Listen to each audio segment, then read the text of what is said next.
अस्सलामु अलैकुम वरहमतुल्लाहि वबरकातुहू। आप सुन रहे हैं आवाज़ हक पॉडकास्ट और आज हमारे साथ है एक ऐसा शख्स जिन्होंने अपनी मेहनत, लगन और इल्मी सफ़र से बहुतों के लिए एक मिसाल कायम कर रखी है। नाम है मोहम्मद शरीफ, जिन्होंने जामिया आलिया अरबिया से फ़जीलत की और जामिया मिलिया इस्लामिया से ग्रेजुएशन किए और फ़िलहाल JNU में एज ए रिसर्च स्कॉलर काम कर रहे हैं। तो शरीफ भाई, हमारे पॉडकास्ट में आपका इस्तकबाल है। शुक्रिया वसीम भाई, बहुत अच्छा लगा। पहली बात तो ये है कि हमें पता भी नहीं था कि हमारे नौजवान में मतलब ये जो ट्रेंडिंग चला है सोशल मीडिया में अपना वो वर्चस्व लाने का, ये बहुत अच्छा कदम है, सराहनीय कदम है। और मैं अल्लाह ताला से दुआ भी करता हूँ कि अल्लाह ताला आपको आपके काम में तरक्की दे, बरकत दे। आमीन। जी शुक्रिया शरीफ भाई आपको भी कि आपने इतने दूर से आके, यहाँ के नहीं, आप कटिहार से हैं, लेकिन आके आपने हमें आपसे गुफ्तगू करने का, बातचीत करने का मौका दिया। इसके लिए भी आपका शुक्रिया बहुत बहुत। तो सबसे पहले शरीफ भाई कि हम आपको आप हमको ये बताइए कि आप इतने दूर तक पहुँचे, तो आपका बचपना थोड़ा हमको बता दीजिए कि आपका बचपना कैसा रहा, पढ़ाई, शुरुआती पढ़ाई कहाँ से शुरू हुई आपकी, और फिर आपने इतने आला मकाम तक जहाँ तक पहुँचना हिंदुस्तान के हर एक नौजवान का, हर एक स्टूडेंट का सपना होता है, लेकिन सब कोई वहाँ पहुँच नहीं पाते हैं। लेकिन आप बहुत खुशनसीब है कि आपने इतने आला मकाम पे जाके काम कर रहे हैं। तो थोड़ा आपका जो है ना इल्मी सफ़र और आपका बचपना थोड़ा हमको बता दीजिए ताकि। शुक्रिया वसीम भाई, आपने जो इज़्ज़त दी। और ऐसा नहीं है कि मैं बहुत आला मकाम पे हूँ, बस एक ही यूनिवर्सिटी में हूँ। जहाँ तक बात है मेरे बचपने की, मेरी पढ़ाई कैसे शुरू हुई, तो आपको सुनकर हैरत होगी कि बचपन में जो है ना, जो बिल्कुल इब्तिदाई तालीम होती है उससे मैं महरूम था। मतलब ये है कि शुरू में जैसे बच्चे बड़े होते हैं, बोलना सीखते हैं, उसके बाद उनको स्कूल या मदरसा या मकतब, उस वक्त मकतब था, मेरी उम्र भी 30 साल है लगभग, तो उस वक्त मकातिब हुआ करते थे गांव में, देहातों में। अभी भी तो है, अभी भी है, बहुत जगह है, अभी भी बहुत जगह ख़त्म हो गई हैं। तो मकतब में पढ़ने का मौका मुझे मिलना चाहिए था जब मैं बोलना सीखा, पढ़ना सीखा। लेकिन इत्तेफाक से माहौल कह लीजिए या उस गांव का इस तरह का सिचुएशन था कि हमें पढ़ने का मौका नहीं मिला था। मेरे घर पे भैंस थे। अच्छा। और मैं भैंसा चराया करता था। मतलब जो सच बात है उससे आदमी को मुकरना नहीं चाहिए। बिल्कुल मुकरना नहीं हो चाहिए। सकता है कि कोई आदमी ऐसा हो या कोई स्टूडेंट ऐसा हो जिसको वो सूरत हाल उसकी नहीं है, उससे अच्छी है, लेकिन उसको ऐसा लगता है कि अरे हमारी तो गुर्बत हाल है, हम बहुत गरीबी में हम जी रहे हैं, हम कैसे आगे बढ़ेंगे, ऐसा कुछ। तो इसलिए मैं कह रहा हूँ कि बचपन में मैं भैंस चराया करता था, मेरे घर पे भैंस थे, मैं चराया करता था। और मेरे घर के बगल में ही हमारे एक खलेरा भाई हुआ करते थे, वो बच्चों को ट्यूशन पढ़ाया करते थे। पहले ट्यूशन का वो था, हाँ, तो माहौल था पहले। मैं एक गुज़र रहा था रास्ते से, जैसे मैं सुबह निकल जाता था 5 बजे एकदम भैंस लेके और 7-8 बजे आ जाता था। उस वक्त मकतब का टाइम हो जाता है, अगर मैं चाहता तो जा सकता था, लेकिन शायद माहौल नहीं था इस तरह का कि मैं जाऊँ। तो उस लड़के ने, मेरे खलेरा भाई जो ट्यूशन दे रहा था, उसका छोटा भाई मुझे कहा कि देखो ये लड़का घूम रहा है, ये कुछ नहीं कर पाएगा। कसम से मुझे याद है, मतलब इसी तरह उसने बोला था, ऐसे टॉन्टिंग करके, मतलब मजाक उड़ाते हुए कहा। हाँ, तंजिया था उनका ये। तो फिर ना पता नहीं मेरे दिल पे लग गई ये बात। शुक्रिया अदा किया उसका। तो मेरे दिल पे लग गई ये बात। फिर मैंने अम्मी से कहा कि मुझे कोई किताब ख़रीद के दो। उस वक्त आता हिंदी मनोहर बाल पोथी, ठीक है ना, वो हिंदी मनोहर बाल पोथी मुझे दी गई वो किताब, और मैं पढ़ाई शुरू किया। अल्हम्दुलिल्लाह 2-3 दिन में मैं उस लड़के से आगे निकल गया। अल्हम्दुलिल्लाह। जिस लड़के ने जो मुझे टॉन्ट किया था मेरे साथ, उससे आगे निकल गया। तो उसका बड़ा भाई जो पढ़ा रहा था, उसने कहा कि देख तू इससे मजाक उड़ा रहा था इसका, और ये तुमसे आगे निकल गया। तो इसी तरह से हम शुरू किए। फिर जब मकतब में गए पढ़ने के लिए, अल्हम्दुलिल्लाह मैंने बहुत जल्द कायदा बगदादी हुआ करता था उस वक्त, वो हमने ख़त्म कर दी। उसके बाद अम्मा पारा, सी पारा जिसको बोलते हैं, 30वें पारे को कुरान का, हमने उसको ख़त्म किया। 1 महीने में हमने कुरान का नाजरा ख़त्म कर दिया, अल्हम्दुलिल्लाह। हाँ जी कुरान का नाजरा ख़त्म किया। तो घर वालों को लगा कि शायद ये लड़का पढ़ सकता है। 1 महीने में मैं नाजरा पढ़ लिया, ख़त्म कर दिया अल्हम्दुलिल्लाह। फिर मुझे जो है एक मदरसे में भेजा, गांव के ही एक सिंगलपुर जगह है हमारे स्टेशन के बगल में, सुनेल स्टेशन के बगल में, वहाँ मुझे पढ़ने के लिए भेजा गया। मैं वहाँ गया, लेकिन 6 महीने के बाद जो है ना सैलाब आ गया। जी ये तो फिर मैं हमारे सीमांचल में जानते हैं आप, ये सैलाब बहुत- का कहर बहुत जो है हमेशा हर अभी साल परेशान करता है। 4-5 दिन पहले आया था, लेकिन बहुत तबाही मचाई उसने। आपके यहाँ जी सुना, मैं अखबार देखा कि जो है यहाँ भी बहुत तबाही बहुत मचा तबाही के मचाई गया यहाँ पे, है। मतलब बहरहाल किसान को फिर बर्बाद कर दिया। चूंकि आपने पूछा है तो मैं इल्मी सफ़र अपना बता ही देता जी, हूँ, जी। थोड़ा सा लंबा होगा, ठीक है। तो फिर जो है मैं मदरसे में गया, 6 महीना पढ़ा, फिर वहाँ से वापस आ गया। मेरे घर वालों ने जो है बहुत बोला कि नहीं जाओ तुम पढ़ाई करो वैसा वैसा, फिर मैं गया नहीं। सिर्फ 50 रुपये के लिए मैं अपने अब्बा से कहा कि अब्बा 50 रुपये मुझे दे दो, मैं चला जाता हूँ। उन्होंने कहा कि नहीं है मेरे पास पैसे 50 रुपये के मैं तुमको दूँ। तो मैंने कहा फिर मुझे नहीं जाना, पढ़ने के लिए नहीं जाना नहीं मुझे। जाना है। फिर मैं गया ही नहीं।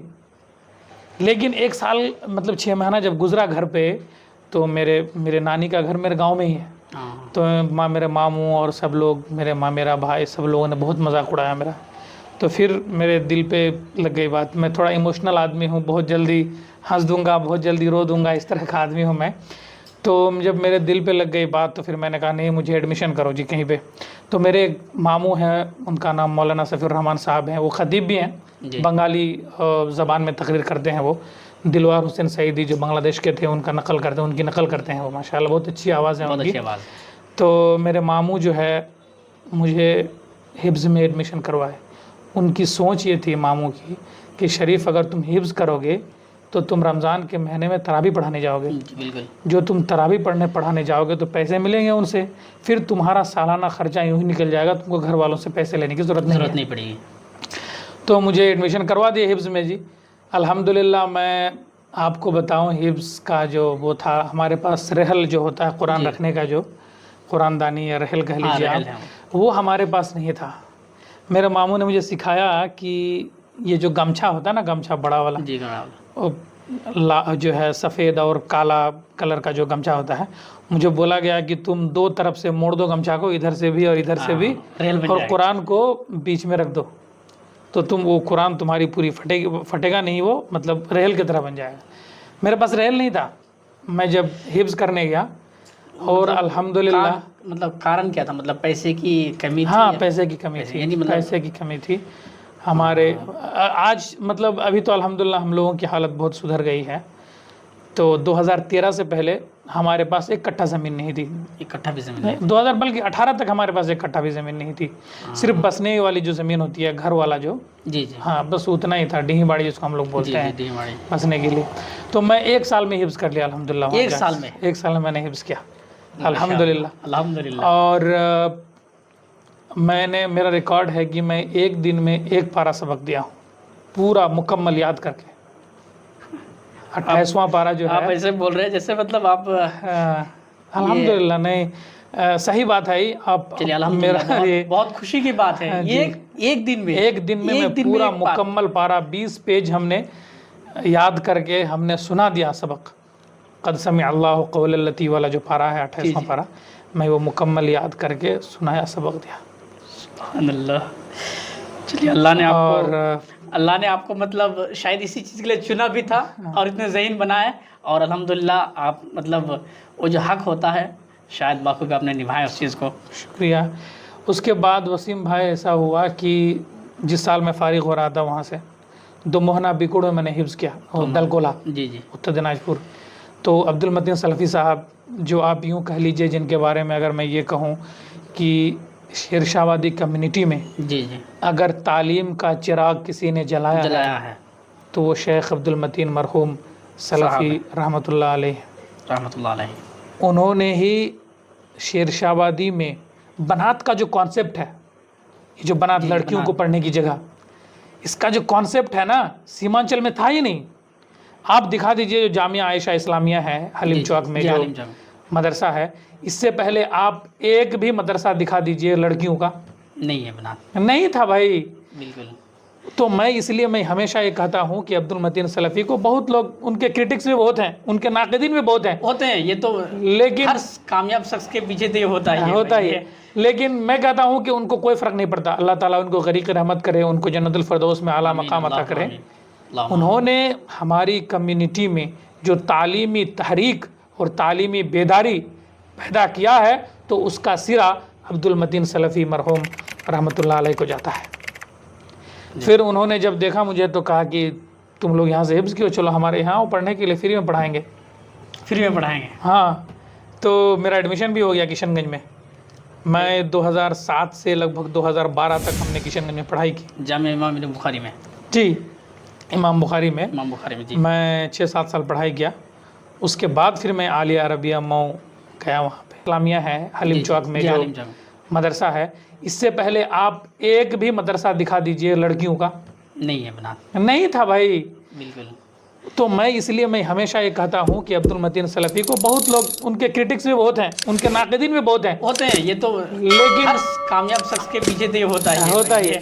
लेकिन मैं कहता हूँ कि उनको कोई फ़र्क नहीं पड़ता। अल्लाह ताला उनको गरीक़ रहमत करे, उनको जन्नतुल फ़िरदौस में आला मकाम अता करे।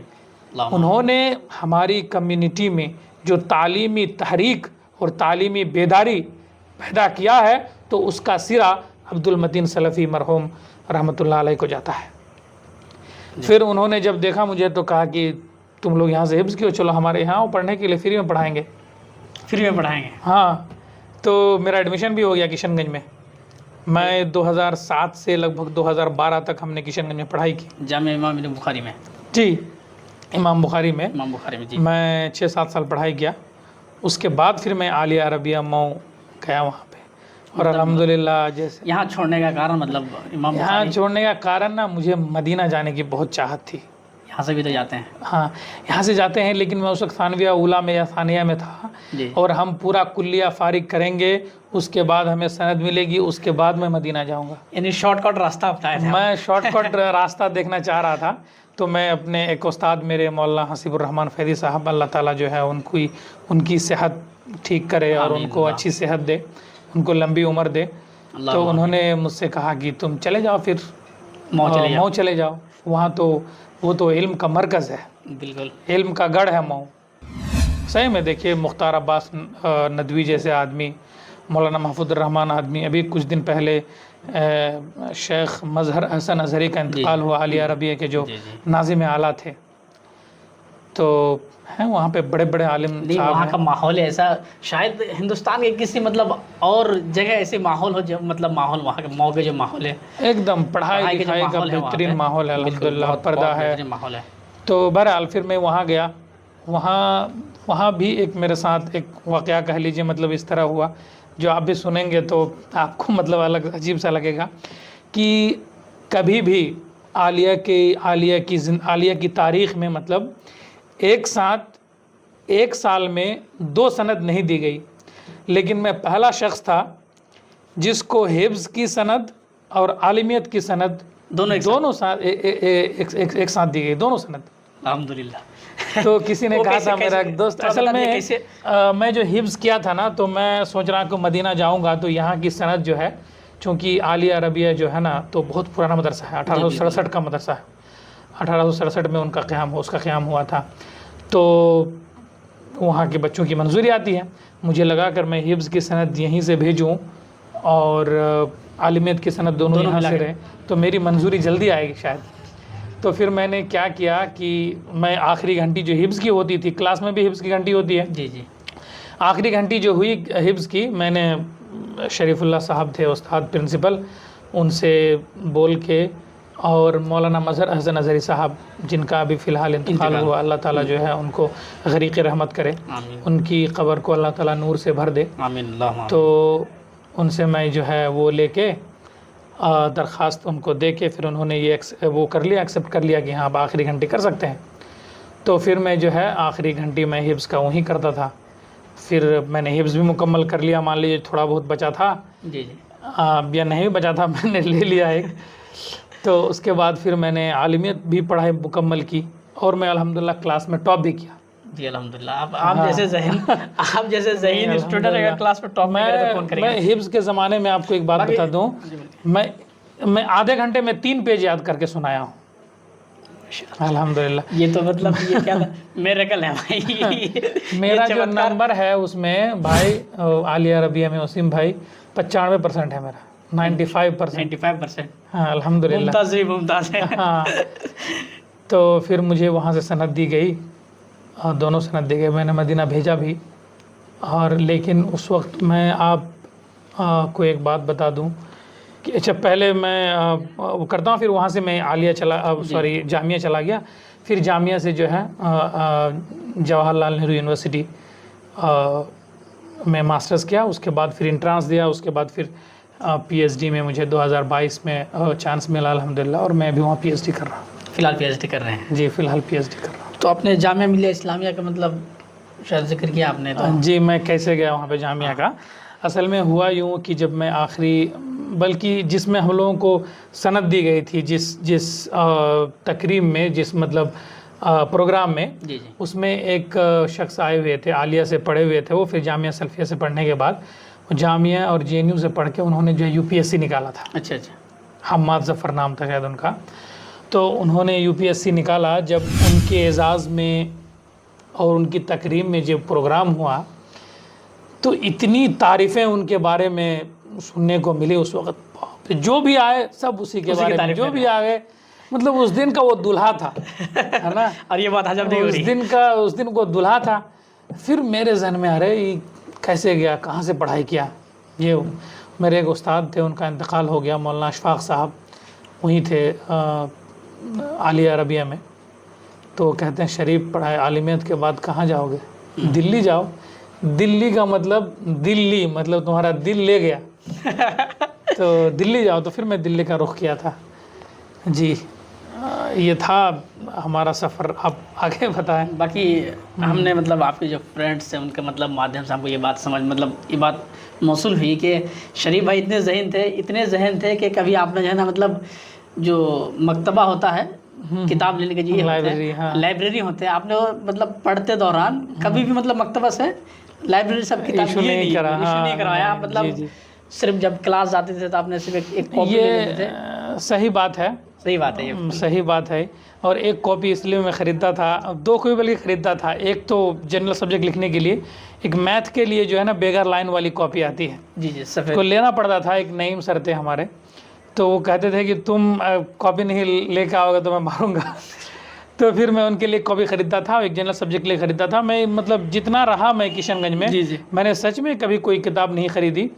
ये गलत था, हालांकि बाद में हमें जाके मालूम चला कि नहीं, किताबें ख़रीदनी चाहिए थी। लेकिन हमने ये भी सुना है कि आप जो है ना मतलब क्लास में जो भी सुनते थे अल्हम्दुलिल्लाह हाँ, टू कॉपी भी कर लेते थे। और यही नहीं बल्कि आप जो है ना जब मतलब रूम आते थे या फिर जब शाम को पढ़ाई होती मतलब पढ़ने के लिए बैठते थे, तो एज ए टीचर की तरह मतलब अपने तमाम साथी को लेकर बैठते थे और उसको आखिर मतलब इतने नहीं, बल्कि यही फ़ायदा है। बल्कि जैसे आप, मैंने क्लास में सुना, मैं क्लास में कभी ऊँगता नहीं था। कभी नहीं होते थे? नहीं, कभी नहीं होता था मैं क्लास में, चाहे वो नाश्ते के बाद की घंटियाँ हो, उससे पहले कि मैं कभी ऊँगता नहीं था। तो मैं क्लास में चूँकि सुनता था बिल्कुल अटेंटिव होके, तो मैं जो सुनता था वो लिखता था और फिर उसको थोड़ा बहुत दोहराया। उसके बाद मैंने जब लोगों के सामने तज़किरा कर दिया उसका, तो फिर मैं भूलूंगा क्यों। लोगों के सामने तज़किरा कर दिया फिर नहीं बोलता था। आपने तो रिपीट कर दिए। जी जी। चलिए, तो बाकी मतलब आप क्या आगे जैसे होता है ना मदरसा में जो होता है, फिर मतलब ये होता है, उसमें बच्चे मतलब बहुत सारे बच्चे चाहते हैं मतलब पीछे सीट में जाके बैठे और आराम से बैठ के मतलब पढ़ाई करें। नहीं, तो आपका मतलब क्या ये था? ना मैं पीछे बैठता था और ना पहली सीट में बैठता था। एकदम मैं सेकंड सीट में बैठता था। सेकंड सीट में? पहली मेरे सीट में मेरे एक दोस्त हुआ करते थे, यूसुफ भाई। मैं उसके जस्ट उसके पीछे जो है बैठा करता था, ताकि थोड़ा बहुत पैर और इधर उधर हो, थोड़ा बहुत बदमाशी करूँ तो टीचर को दिखे नहीं, और पीछे भी ना जाऊँ कि जो है सुनाई ना दे। तो इसलिए हमेशा, अब जानते हुए कि खैरुल उमूर अवसत तो इस्लाम में बोला जाता है कि बीच वाली चीज़ सबसे अच्छी होती है। जी जी। तो मैं इसलिए बीच का रास्ता इख्तियार करता था। तो ये आप तो इतने सही नहीं थे, कभी मतलब ऐसा हुआ कि टीचर के द्वारा कभी मतलब डंडे से कभी मारो बढ़िया मतलब? नहीं, पढ़ना तो नहीं चाहिए, लेकिन तो देखिए अब इतना लंबा सफ़र तो कभी कभार तो हो ही जाता है। तो पढ़ाई के लिए हमने कभी मार नहीं खाया, अल्हम्दुलिल्लाह ना। मैं जब हिफ्ज़ में था, तो हिफ्ज़ में क्या नियम है कि जैसे आप मेरा सुन रहे हैं, मैं आपका सुन रहा हूँ, तो जैसे आपका मैं सुन रहा हूँ, तो आपने गलती की तो उसमें मार्क करना पड़ता था कलम से, पेन से। और ये उसके लिए मतलब एक, आप क्या कहूँ कि बेइज्जती की तरह लगता था उनको कि यार मेरे कुरान में मार्क आ गया, मतलब मैं कितनी गलती करता हूँ। तो एक लड़का मुझे सुनाया और मैंने जो है उसका नाम, उसमें मार्क नहीं किया। अच्छा। मार्क नहीं किया। जब हाफिज़ साहब सुने तो कहा इन्होंने गलती पड़ी। मैंने कहा, मैंने उनको बोला था, कहा तूने मार्क क्यों नहीं किया? तो इस वजह से मुझे एक दिन मारे थे वहाँ पे। लेकिन पढ़ाई की वजह से आपको नहीं, कभी पढ़ाई की वजह से कभी मार नहीं खाया अल्हम्दुलिल्लाह। पढ़ना भी नहीं चाहिए, इतने ज़हीन इतने ज़हीन है तो। नहीं, बस तो अगला चीज़ पूछना था शरीफ भाई के, जामिया मिलिया इस्लामिया तक पहुंचना एक बहुत बड़ा सफ़र होता है, तो उस वक्त आपने ये फ़ैसला कैसे किया कि मतलब हमको वहाँ जाके मतलब पढ़ाई करना है? जी, असल में आलिया के बाद ना मैं समझिए कि 1 साल बैठ गया था घर पे। मैं अपने भाई को सऊदी अरब भेज दिया, अब्बू को भी भेज दिया था घर पे कोई ना, तो मैं सोचा कि मैं घर पे रहूँ कुछ दिन था। फिर जब अब्बू को छोड़ने के लिए आया मैं दिल्ली, जी तो दिल्ली में एक भाई हुआ करते थे जाहिदुर रहमान, अब्दुल मतीन सलफ़ी के भतीजे, वहाँ पे गया मैं। जाने के बाद अब्बू को जैसे एयरपोर्ट पे छोड़ना था, एयरपोर्ट पे छोड़े अब्बू को। उसके बाद जब हम लौटे वापस तो शाहीन बाग में रहा करते थे, तो अब जब शाहीन बाग आएंगे एयरपोर्ट से या स्टेशन से कहीं से भी, तो आपको जामिया मिलिया इस्लामिया हो गुज़र के जो होते हुए आना पड़ेगा। तो जामिया दोनों तरफ है, बीच में सड़क है, मुझसे आते थे। तो मैं देखता था यार तालिब इल्म सब जो है कुर्ता पैजामा पहन के पीछे बैग लटकाए हुए जामिया की दीवारों पे घुस रहे हैं, जामिया के गेट से अंदर जा रहे हैं। और मेरे अंदर भी पढ़ने की ललक जग गई जो है कि वो माहौल ही मतलब ऐसा है, हाँ अपनी तरफ खींच लिए। जी जी। तो फिर मैं सोचा कि मैं भी इसका एंट्रांस दूँ। मैं 1-2 महीना शायद तैयारी किया था, उसके बाद मैंने जो है वो एंट्रांस दिया, फिर मेरा नाम आ गया अल्हम्दुलिल्लाह। अल्हम्दुलिल्लाह। जब नाम आया तो फिर मैं एडमिशन हो गया अल्हम्दुलिल्लाह। अच्छा, तो ये जामिया में पढ़ाई और माहौल ने आपको किस तरह बदला? कौन सा टीचर या अनुभव आपको आज तक याद है, थोड़ा बता दीजिए। देखिए वसीम भाई, पढ़ाई का जो असल माहौल है ना, तो आप जब यूनिवर्सिटी जाएंगे तभी आपको मालूम चलेगा। हम मदरसे में कहाँ मेहनत किया करते थे, नहीं पढ़ते थे, आपको बताया जैसे मैंने कभी भी नहीं किया।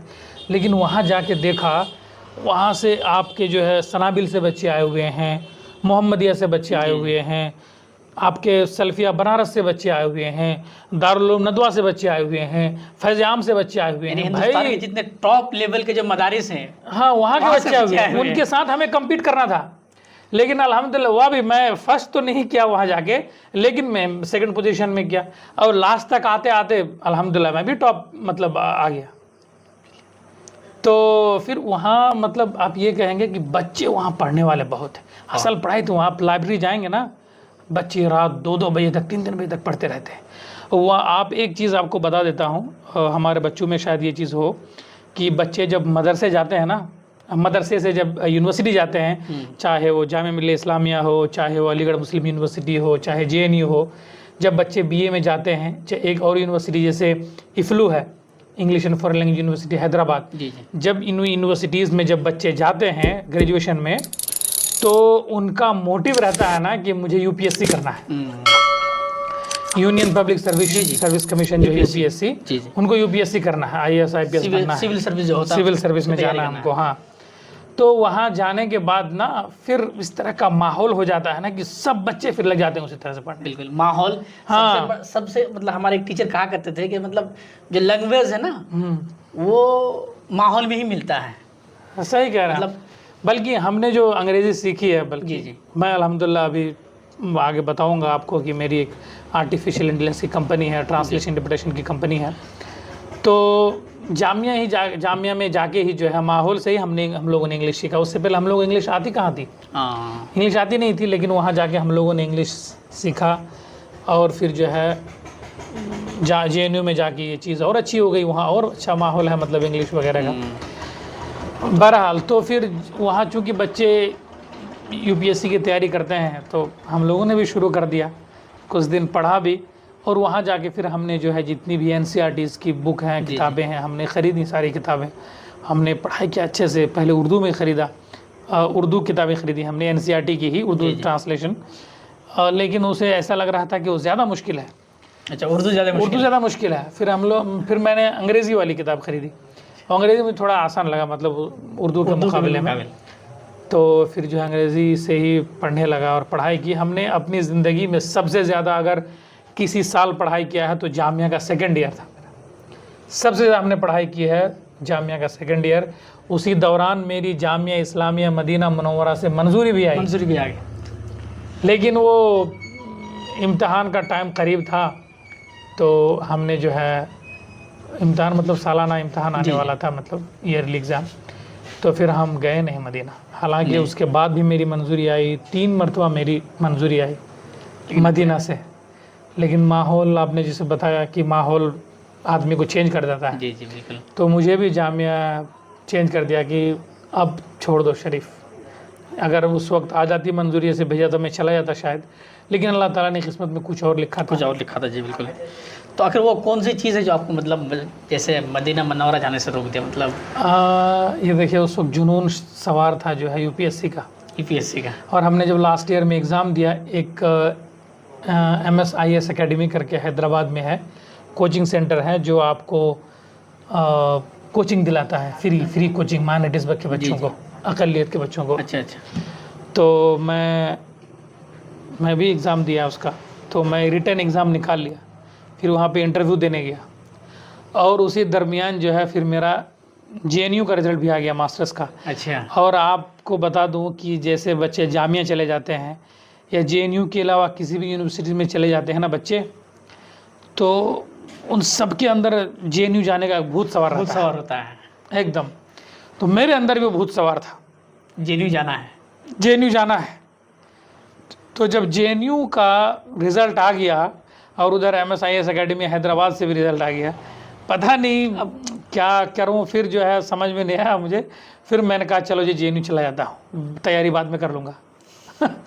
तो फिर मैं JNU आ गया। मतलब मशवरा मैं 1-2 टीचर से लिया, तो असल में उस वक्त मेरी ना इकोनॉमिक्स थोड़ी सी कमज़ोर थी। UPSC वगैरह में जाने के लिए आपको सारे सब्जेक्ट में थोड़ा बहुत ही सही, लेकिन आपको महारत रखनी पड़ेगी, है ना, एक्सपर्टीज़ मतलब बेसिक लेवल का भी होनी चाहिए। हम मदरसे के बच्चों को जो सबसे कमी चीज़ क्या पता है वसीम भाई, मदरसे के बच्चों में सबसे बड़ी कमी जो होती है, हम जनरल नॉलेज में बहुत वीक होते हैं। General knowledge in the sense आप ये कह लीजिए, जो हम लोग उसको CSAT बोलते हैं, जैसे आपका मैथमेटिक्स हो गया, रीजनिंग हो गया, इन सब में मदरसे के बच्चे बहुत पीछे रहते हैं, बहुत ज़्यादा पीछे होते हैं। हाँ, तो इस वजह से जो है ना, इकोनॉमिक्स वगैरह तो हमने कभी पढ़ी भी नहीं थी, हमने खुद से जो कुछ पढ़ी है हमने। तो मुझे लगा कि मैं 2 साल JNU मास्टर्स करूँगा, उसी बीच थोड़ी सी इकोनॉमिक्स वगैरह की पढ़ाई भी कर लूँगा। 1 साल पढ़ाई किया, शुरू किया, सब कुछ किया, उसके बाद फिर लॉकडाउन लग गया। मैं जितने हमने नोट वगैरह सब कुछ बनाए थे, सारे नोट, मेरा ग्राउंड फ्लोर में रूम था, हमने तख्त के नीचे सब कुछ रख के आया, पेटी में भर के किताबें वगैरह। 2-3 दिन के बाद शायद लॉकडाउन खुल जाएगा, मैं आ जाऊँगा, कोरोना का, कोविड-19 का। अब घर आया तो 2 साल 3 साल जाना ही नहीं हुआ। सब जानते हैं आप लोग कोरोना में किस तरह की हालत हुई थी हर जगह। मानिए कि 50% स्टूडेंट की पढ़ाई जो है ना, शायद ये कोरोना ही रुके हैं। बहुत सारे ऐसे मतलब है, ऐसे मतलब हमारे फ्रेंड्स वगैरह बहुत सारे ऐसे हैं जो सिर्फ कोरोना की वजह से घर आ गए, ऐसे बैठ गए। फिर मतलब होता है ना, जब खाली दिमाग जो होता है ना, वो शैतान का घर होता है। जब बैठ गए तो खुराफाती दिमाग मतलब चलता रहा, कोई कहीं कमाने, कोई कहीं और चलता रहा। तो फिर बस माने बहुत सारे ऐसे स्टूडेंट हैं। बल्कि जिन लोगों का एडमिशन हुआ कोरोना में वो लोग कमज़ोर भी बहुत कमज़ोर हो गए, है ना, चूँकि उनको जो है डायरेक्ट पढ़ाई नहीं मिली, है ना, टीचर से सामना नहीं हुआ उनका। एक होता है कि 2 वे कम्युनिकेशन की, जब दोनों तरफ से बातचीत हो ज़्यादा अच्छा होता है। इस तरह का माहौल नहीं मिला। ऑनलाइन में भाई कोई म्यूट करके नहा रहा है, क्लास चल रही है, कोई म्यूट कर दिया, अपना जाके अपना कुछ काम कर रहा है, और जो है क्लासें चल रही हैं। तो इस तरह से बहुत दिक्कत। तो कोरोना बैच, जैसे कोरोना एक बीमारी है, कोरोना बैच भी जो है इसी तरह से निकला जो है। तो बहरहाल फिर जो है मास्टर्स में जो है मैं आ गया घर, किताबें उधर रह गई। फिर दोबारा जब कोरोना ख़त्म हुआ, जब गए, देखा तो सारी नोटबुक्स वगैरह सब कुछ जो है फटी हुई है, मतलब फटी हुई, और जो है दीमक ने खा लिया ही। 2 साल मूड ही ख़राब हो गया। फिर मैंने कहा ये छोड़ो, अब नहीं होगा। फिर मास्टर्स भी कंप्लीट हो गया था उसी कोरोना के दौरान।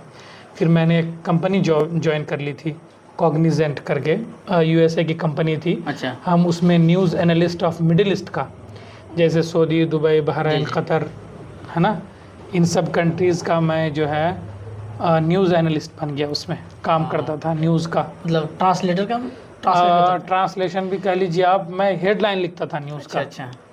ट्रांसलेशन ही कह लीजिए। हाँ। अरबिक में है तो उसको मैंने हेडलाइन लिख के भेज दिया कंपनी को। ये था। मैं 1 साल किया कंपनी। 1 साल करने के बाद फिर मेरा जॉब हो गया अमेज़न में जी। ये अमेज़न जो मतलब अमेज़न जी हैं, अमेज़न में मैं एज अकाउंट स्पेशलिस्ट, हमारी सैलरी भी अच्छी खासी सैलरी थी उस वक्त। जो है कितने? मतलब 6.5 लाख का पैकेज लगा। मतलब अब ये महीने का, हाँ 50, 54, 53 हज़ार हम लोगों को मिल जाता था महीना। ये किस साल की बात है? ये 2022 की बात है, 2022 की बात। 21-22 की बात। लेकिन हमने जैसे कॉग्निजेंट में 1 ही साल काम किया, उसके बाद हम जो अमेज़न में उसमें भी 1 ही साल काम किया। उसके बाद फिर उसी दौरान हमने अपनी कंपनी खोल ली, अपनी कंपनी खोल ली हमने ट्रांसलेशन फील्ड की, ट्रांसलिंगो वर्ल्ड। अच्छा, एक हमारी कंपनी है ट्रांसलिंगो वर्ल्ड प्राइवेट लिमिटेड, जो ट्रांसलेशन इंटरप्रिटेशन का काम करती है। मान लीजिए आपको जर्मनी जाना है जर्मनी आपको, जाना है। तो आपके डॉक्यूमेंट्स सारे हैं जो है वो तो इंग्लिश में हैं, या तो आपके हिंदी में हैं या उर्दू में है। तो जर्मन की जो सरकार है, जर्मन के जो ऑफिसर्स हैं, वो उनको मान लीजिए अंग्रेज़ी नहीं आती है, उर्दू नहीं आती, हिंदी नहीं आती, तो जर्मन में उसको करना तो है। जर्मन में ट्रांसलेशन करना है, तो हम लोग ट्रांसलेशन करके देते हैं। उसके बाद हमारी कंपनी का उसमें स्टाम्प होता है, सिग्नेचर होता है। उसके बाद फिर आप एम्बेसी में उसको प्रस्तुत कीजिए, उसको दिखाइए, फिर वो लोग फिर आपका वीज़ा वूज़ा जो कुछ भी होगा वो करके देंगे। तो ये हम सारे लैंग्वेजेस में करते हैं। मिडिल ईस्ट की जितनी भी लैंग्वेजेस हैं अरबिक से रिलेटेड, आपकी अफ्रीकन लैंग्वेजेस हैं, अफ्रीका में जितनी तरह की लैंग्वेजेस हैं, कुछ लैंग्वेजेस का आपने कभी नाम भी नहीं सुना। स्वाहिली एक लैंग्वेज है, आप नहीं जानते हैं। सिन्हाली लैंग्वेज है इसका, श्रीलंका का सिन्हाली, नहीं पता। हाँ, तो इस तरह की कुछ, बल्कि इंडिया में वो सारी लैंग्वेजेस का हमें नहीं पता। आपने कभी पता नहीं सुना होगा कि नहीं, बोडो नहीं सुना होगा, नॉर्थ ईस्ट की ज़बान है, बोडो है, डोगरी है, इस तरह की लैंग्वेजेस हैं जिस पे हम लोग काम करते हैं। और ट्रांसलेशन की कंपनी हमने खोल ली, उसमें जब अल्हम्दुलिल्लाह थोड़ा बहुत पैसा आ गया तो हमने अमेज़ोन में, अल्हम्दुलिल्लाह चल रहा, खूब अच्छी चल रही है। तो अमेज़ोन में जब हम 1 साल काम किए और हमारी ट्रांसलेशन की कंपनी भी चलने लगी अल्हम्दुलिल्लाह, तो फिर हमने अमेज़ोन भी छोड़ दिया 1 साल में ही। उसे मैंने कहा खुद मुख्तार होना है भाई, किसी की गुलामियत की जंजीर में हमको बंधे नहीं रखना अपने आप को। दूसरी बात ये भी हो सकता है शायद उससे ज़्यादा इनकम मतलब इसमें। हाँ अल्हम्दुलिल्लाह इनकम तो है, लेकिन गुलामी नहीं है ना किसी के पीछे, भाई सुबह वो करो, लॉगिन करो, शाम तक लॉगिन मतलब जो है फिर लॉग आउट करो, डेली यही एक ही रूटीन, तो आदमी थक जाता है। देखिए, लेकिन हम ये नहीं कहेंगे कि आपका जो जॉब है आप छोड़ के किसी दूसरे उसमें आ जाइए। आपके अंदर अगर इतनी सलाहियत है कि आप जॉब छोड़ने के बाद भी सर्वाइव कर लेंगे, आप अपना जो है मतलब जो है दिन गुजर जाएगा आपका, तो बिल्कुल छोड़ के आप उसमें आइए, मतलब खुद बिजनेस में आइए, खुद मुख्तार होइए। किसी के अंडर में काम करना इतना आसान काम नहीं होता। ये बात बिल्कुल सही बोले आप। तो शरीफ भाई, आप जो है ना अभी जैसे JNU के मतलब ये हैं रिसर्च स्कॉलर, थोड़ा इनके बारे में कुछ बता दीजिए आप। मतलब देखिए, जो फिर जैसे मास्टर्स कंप्लीट हुआ, फिर हम उधर जॉब भी कर रहे थे, फिर हमने जॉब छोड़ी मान लीजिए, उसके बाद JNU में एडमिशन लिया मैं, तो अल्हम्दुलिल्लाह PhD में इंटरव्यू हुआ, मेरा एडमिशन हुआ। उसके बाद उसमें 1 साल क्लासेस होती हैं, है ना, रिसर्च मेथोडोलॉजी, रिसर्च करना कैसे करना है वो सिखाते हैं। उसके बाद मेरे भी प्रोफेसर हैं, जो मेरे सुपरवाइज़र हैं वो अजमल साहब हैं। तो JNU जाने के बाद JNU का माहौल जो है ना वसीम भाई, बहुत खुला मिला माहौल है, बहुत खुला, डेमोक्रेटिक और सोशलिस्ट जो मूवमेंट वगैरह होता है JNU में, बड़ा अच्छा लगता है आपको। मतलब जैसे एक है ना कि आप एक चीज़ सोचते हैं, मैं उसका उल्टा सोचता हूँ, तो इसके लिए मुझे झगड़ा नहीं करना आपके साथ, रेस्पेक्टफुली मुझे अपनी बात रखनी है और आप अपनी बात रख लीजिए। आप बिल्कुल, इसमें झगड़ा होने का क्या है, झगड़ा होना ही नहीं चाहिए, बिल्कुल नहीं होना चाहिए। तो आप जो सोचते हैं मैं उसकी इज्जत करता हूँ, मैं जो सोचता आप उसकी इज्जत करिए। ऐसा करेंगे, डिफरेंस ऑफ ओपिनियन जब आएगा तो नई चीज़ें सामने आएंगी, है ना। तो JNU आपको ये माहौल देता है कि आप अपना ओपिनियन रखिए, मैं अपना ओपिनियन रखता हूँ, लेकिन झगड़ा नहीं करना किसी से। और उसके बाद वहाँ जो है ना, वो चूँकि सियासी माहौल आप जानते हैं, अभी जो हमारे फॉरेन मिनिस्टर हैं S जयशंकर साहब, जी, वो भी JNU के हैं। जो हमारी JNU के हैं, जो हमारी वित्त मंत्री है निर्मला सीतारमण जी, वो भी JNU की पढ़ी हुई हैं। कन्हैया कुमार को तो सब जानता है, नहीं वो भी JNU से पढ़े हुए हैं, ये चीज़ है। तो JNU का माहौल जो है मतलब थोड़ा सा खुला माहौल है। अच्छा, तो ये एक चीज़ पूछना था यार शरीफ भाई के, आपका जो फोकस है वो किस रिसर्च पर है, किस एरिया में, किस हमारा जो है रिसर्च का जो टॉपिक है जी वो है scholars of Seemanchal and their contribution to the development of Arabic language and Islamic studies। मैं चूँकि डिपार्टमेंट ऑफ अरबिक या अरबिक सेंटर से PhD कर रहा हूँ, तो मुझे अरबिक से रिलेटेड ही कोई टॉपिक लेना पड़ेगा, है ना। तो इसीलिए हमने लिया है कि जो हमारा सीमांचल का एरिया आपका कटिहार, किशनगंज, पूर्णिया, अररिया, है ना, तो इन इलाक़ों में जो अरबिक ज़बान की का जो फ़रोग़ हुआ है, उसका डेवलपमेंट हुआ है, वो किस तरह से हुआ है, कैसे हुआ है, लोगों का क्या किरदार है उसमें, क्या कंट्रीब्यूशंस हैं, जो स्कॉलर्स बड़े बड़े हैं उनका क्या कंट्रीब्यूशंस हैं, उसके बाद मदारिस का क्या कंट्रीब्यूशंस है, स्कूल्स का क्या कंट्रीब्यूशंस है, इन सब चीज़ों से रिलेटेड है मेरा टॉपिक रिसर्च का। तो ये एक सवाल था सर भाई कि आपने मदारिस में भी पढ़े हैं, बहुत सारे मदारिस में पढ़े हैं आपने, आपने जामिया मिलिया इस्लामिया में पढ़े हैं, JNU में पढ़े, तो थोड़ा इन मतलब तीनों चीज़ का जो मतलब ये है थोड़ा सा फ़र्क बता दीजिए, मतलब जी थोड़ा सा ये चीज़। देखिए फ़र्क क्या है कि हर जगह का माहौल अलग अलग होता है जी। ठीक है, जैसे मदरसा है तो वहाँ पे एक ही तरह की टॉपिक की पढ़ाई होती है अक्सर, मतलब कई टॉपिक्स हैं लेकिन रिलेटेड टू जो है आपका इस्लामिक नॉलेज, इस्लामिक शरीयत के बारे में पढ़ाई होती है। जब हम यूनिवर्सिटीज़ गए तो वहाँ पे अरबी अदब, यहाँ जहाँ मदरसे में अरबी अदब पढ़ाई जाती है, लेकिन वहाँ अरबी अदब जो क्लासिक अरबिक है, उसके बाद अरबिक का अभी जो अरबिक है, मतलब मॉडर्न अरबिक, जी मॉडर्न अरबिक पढ़ाई जाती है वहाँ पे। क्लासिक भी पढ़ाई जाती है लेकिन हमारा फोकस रहता है ट्रांसलेशन पे, जो खास करके जो BA और MA का जो बैच होता है, उन लोगों का जो फोकस होता है टीचरों का, वो इंग्लिश और अरबिक दोनों में आपकी जो है पकड़ अच्छी हो, इस बात पे लोग ज़्यादा ध्यान देते हैं। तो इस वजह जितनी हमारी अरबिक अच्छी है मान लीजिए, उससे ज़्यादा इंग्लिश भी अच्छी है हमारी, मतलब हम अपने उसके हिसाब से कह रहे हैं। तो ये चीज़ है, अरबी और इंग्लिश दोनों अच्छी हैं। मैं तो अल्हम्दुलिल्लाह बात कर सकता हूँ पूरा दिन, कह लीजिए आप, इंग्लिश में भी बात कर सकता हूँ, इंग्लिश में स्पीच भी दे सकता हूँ, अरबिक में भी बात कर सकता हूँ, कोई दिक्कत नहीं है इंशाअल्लाह। मतलब ऐसा कोई प्रेरणा है, मतलब ऐसे अपने जीवन में, मतलब कोई ऐसे टीचर हो या फिर कोई शख्स जिसका मतलब अपने सफलता के मतलब पीछे मतलब जिसका हाथ हो और आपको इतना मतलब आला उसको श्रेय देना चाहता हूँ, आप कह रहे हैं। देखिए ज़िंदगी में ना माँ से बढ़कर कोई चीज़ नहीं होती है, बिल्कुल। माँ, सब बोलते हैं कि माँ का जो गोद है, माँ की जो गोद है वो पहला मकतब है, वो आपका पहला बिल्कुल। तो मैं तो कहूँगा कि मेरी पढ़ाई में भी मेरी अम्मी ये कहती थी, हालांकि मेरी अम्मी मेरा अचीवमेंट नहीं देख, हमारा वैसे कोई बहुत खुश खास अचीवमेंट नहीं है, बस पढ़ाई किया हमने, लगातार पढ़ाई करते रहा और जाके फिर अल्हम्दुलिल्लाह अपनी कंपनी है।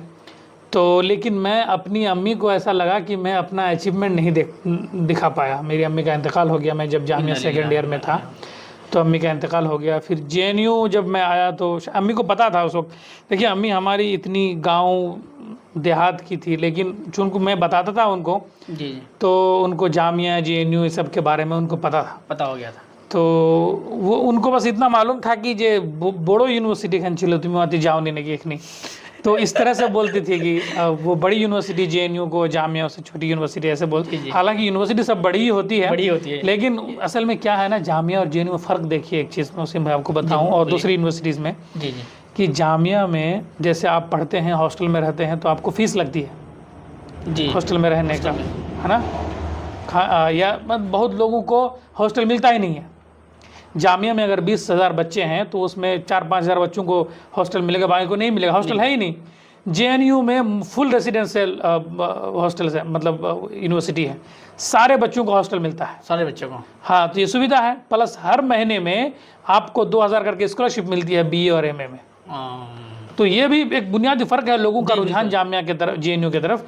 और खाना पीना सब कुछ अल्हम्दुलिल्लाह बहुत बढ़िया खाना पीना है। आप सुबह जाएंगे, नाश्ते में आपके लिए जो है चाय है, दूध है, केले हैं, अंडे हैं, और भी अलग अलग चीज़, अलग अलग वैरायटीज़ की चीज़ें हैं।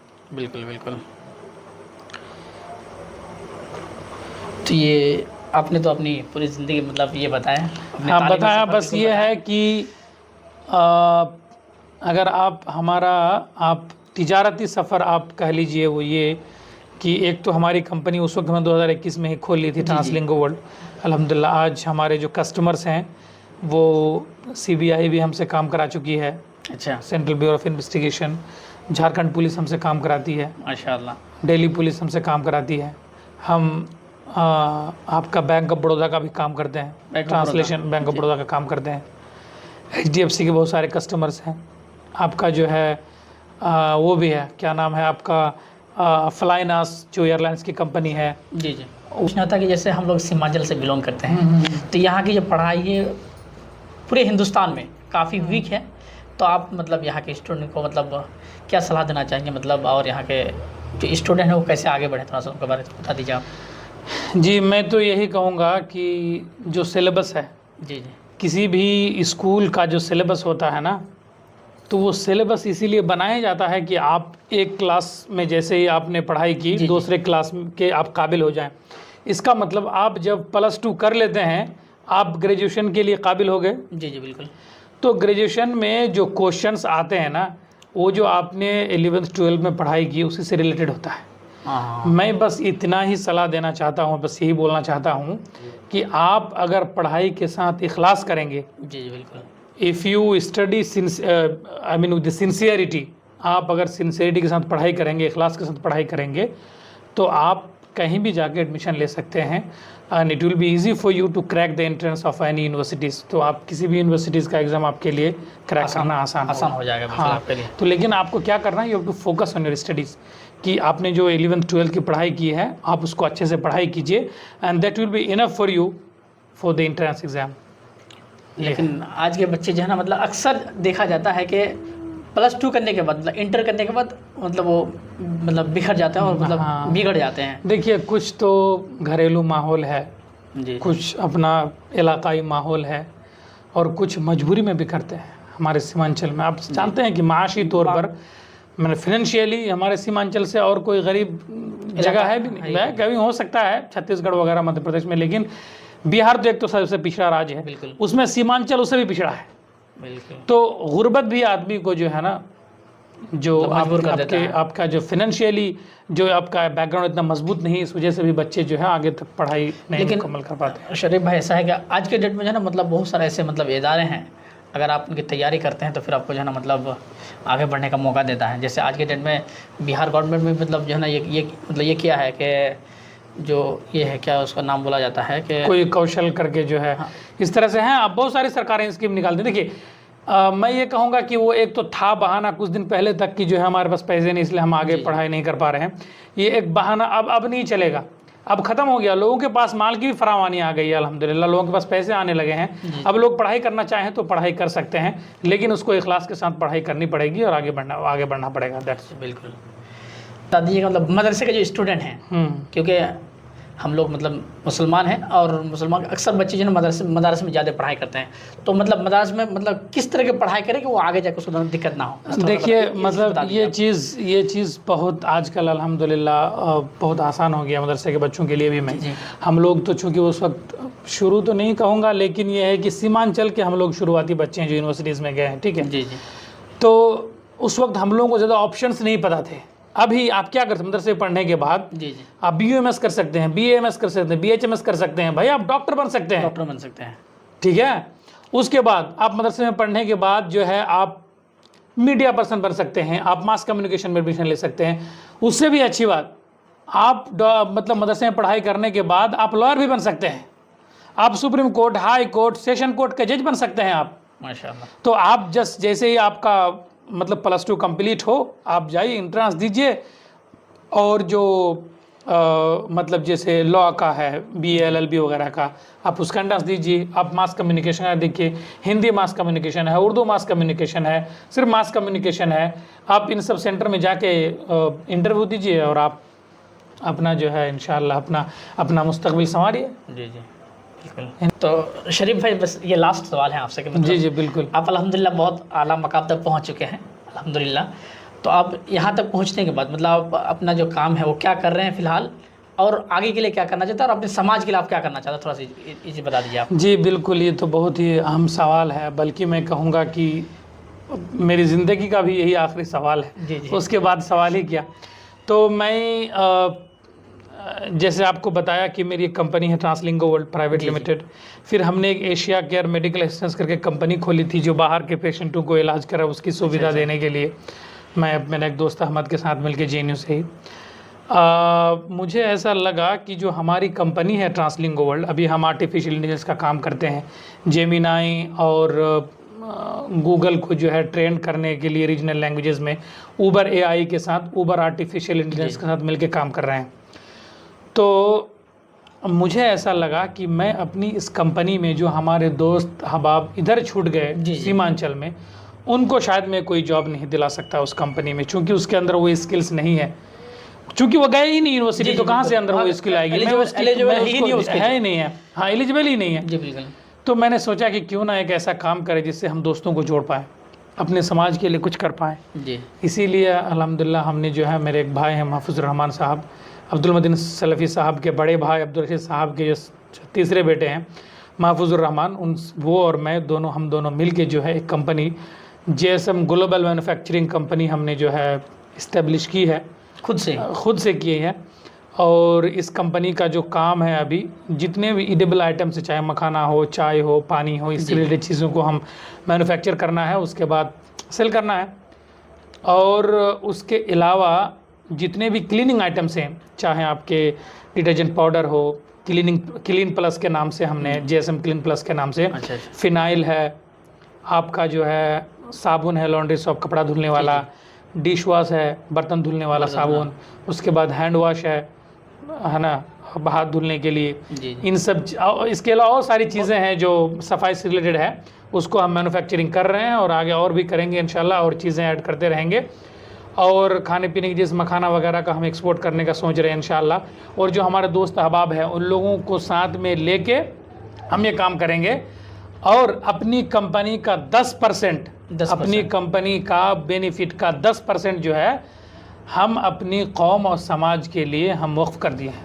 अल्हम्दुलिल्लाह, बहुत बड़ी बात है। 2.5% जो ज़कात है, 2.5% ज़कात के अलावा हमने 10% जो है अपनी कमाई का हमने समाज के लिए देना है, ताकि समाज में जो बेबस, बेकस, यतीम, लाचार, बेवा, शादी नहीं हो रही है, किसी का इलाज नहीं हो पा रहा पैसे के लिए, हम इन लोगों को हेल्प करने के लिए, मदद करने के लिए अपनी कंपनी का 10वां% जो है, 10वां हिस्सा जो है हमने वक्फ कर दिया है। अल्लाह ताला कबूल फरमाए। आमीन। और आप लोगों से भी दुआ है, मतलब अपील है कि जितना भी, जैसा भी आप मुमकिन हो आपके लिए, आप भी हमारे साथ आइए, जुड़िए इंशाल्लाह। अच्छा, तो ये सब मिलकर समाज को आगे करेंगे। एक चीज़ बता दीजिए, ये आपके जो जितने भी प्रोडक्ट्स हैं, ये मतलब कहाँ, मतलब मिलेंगे कैसे?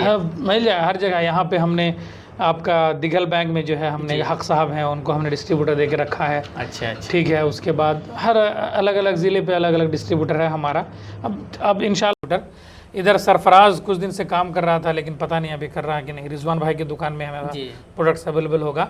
उसके अलावा हर एक ज़िले में हम जो है डिस्ट्रीब्यूटर वो कर रहे हैं, हम सेल्समैन भी तैयार कर रहे हैं। धीरे धीरे सारी मतलब जो है जगहों को वो हम इंशाल्लाह अपने हाथ में करेंगे, वे करेंगे। तो इजाज़त दीजिए हमें, टाइम भी शायद हो गया आपका। बहुत बहुत शुक्रिया शरीफ भाई आपका कि आपने इतने दूर से आकर हमें इतना समय दिए, इसके लिए आपका बहुत बहुत शुक्रिया। बाकी ये थे हमारे शरीफ भाई जो काफ़ी मेहनत और लगन से आपने इनकी जर्नी को सुना। अगर आप हमारे इस पॉडकास्ट को सुन रहे हैं तो प्लीज़, अगर आप फेसबुक से हैं तो उसको फॉलो ज़रूर कीजिए, और अगर यूट्यूब में हैं, यूट्यूब से सुन रहे हैं तो आप इन्हें सब्सक्राइब ज़रूर करें, और आपको अच्छे लगे तो ज़रूर इसको शेयर करें, ताकि ये बात दूसरों तक भी पहुंचे। बल्कि मैं तो ये कहूँगा कि आप लोग भी आइए और इनके साथ मिलकर गुफ्तगू कीजिए, और अपनी आवाज़ को, जो आवाज़ हक़ है इनकी, सच्चाई की आवाज़ है, इनको बुलंद कीजिए। सच्चाई के अलमबरदार हम ही लोगों को बनना पड़ेगा। जी बिल्कुल। ठीक है। अभी कौम समाज में बहुत ज़्यादा झूठ, फरेब, धोखा, बहुत कुछ है।